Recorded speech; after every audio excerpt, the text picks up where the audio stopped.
So, 3 mitzvot to the holy day of Sukkot.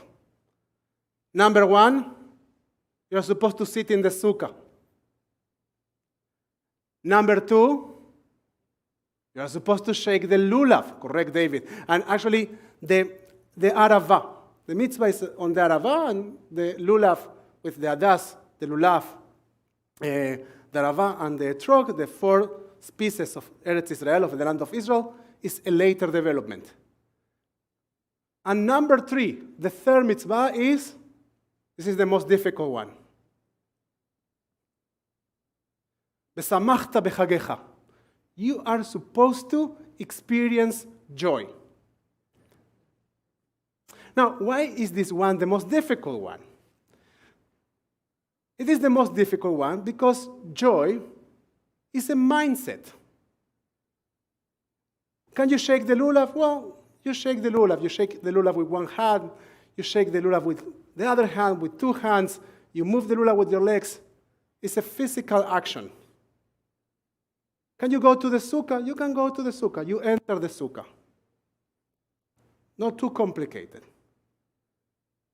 Now, joy is a different story. It's a mindset. Now, people tend to confuse between joy and happiness. Now, happiness is a reflective experience. It's, when we look back, we say, I'm happy about my journey. Like this chapter and this chapter, I'm content. I'm comforted by the nature of my journey. Joy has to do with the moment. It's a connection in real time to experience joy. And it's more complicated. Now, this connection with real time is not happening out of context in the Jewish calendar and in Jewish tradition. This connection in real time is happening immediately after Yom Kippur. 4 days after Yom Kippur, 4 days after many of us were in the shadow of the valley of death, all of a sudden, besamachta bechagecha, you are supposed to be 100% joyful. So how do you move? How do you shift from the shadow of the valley of death to the beautiful and comfortable shade of the sukkah? How do you make that shift? I want to share a story. Rabbi Susha from Anapoli and Rabbi Elimelech, they used to accompany bandits, criminals. They were trying to teach them and help them do teshuvah. And they used to be with them quite often. And one morning, while they were accompanying the bandits, they got caught by the police and they were taken into prison. The rabbis weren't too preoccupied. It wasn't the first time. They knew that they were doing important work, so they were quite calm. They were meditating, they were talking, and by the time of the prayer of Mincha in the afternoon, when Rabbi Elimelech was preparing to pray to daven Mincha, all of a sudden, the guardian of the prison decided to put a pail in the middle of the room for the prisoners to do their needs. Rabbi Elimelech sat on the side and started crying. He couldn't stop himself. There's a mitzvah that says that you cannot pray in a place that has a bad odor. A place with a bad odor is unfit for prayer. When Rabbi Susha recognizes that Rabbi Elimelech is crying, he approaches him and asks, "Why are you crying, beloved brother?" And he says, "We can't pray mincha. I can't fulfill the mitzvah of praying mincha." Rabbi Susha smiles and says, "Don't you see?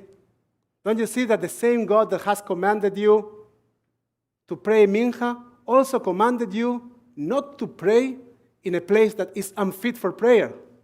This is a great opportunity. This is a unique opportunity. This is the opportunity to fulfill the mitzvah of not praying in an unfit place. And the two rabbis broke in joy, and they started to dance around the pail. They were so happy. They were overjoyed. They had the unique opportunity of fulfilling the mitzvah of not praying in a place that was unfit for prayer. The guardian heard the rabbis dancing and singing, so approached another prisoner and asked him, why are these two Jews singing and dancing? Why are they so happy? They're in prison. The prisoner said, I don't know, but since you put the pail, they have been so happy. They are so joyful. The guardian said, no way. So he went into the room, took the pail. And so the rabbis finally were able also to fulfill the mitzvah of praying mincha. There's another story that says about a Levite. The Levites were tasked with carrying, with bearing the ark. The ark was very, very heavy. Through our journey in the desert, they were supposed to carry the ark. So once a man approached a Levite and said, it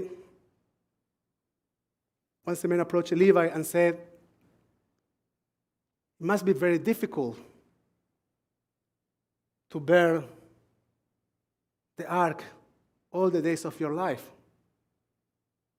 To which the Levite answered, no, it has been the ark that has bore us for every single day that we have been in this journey.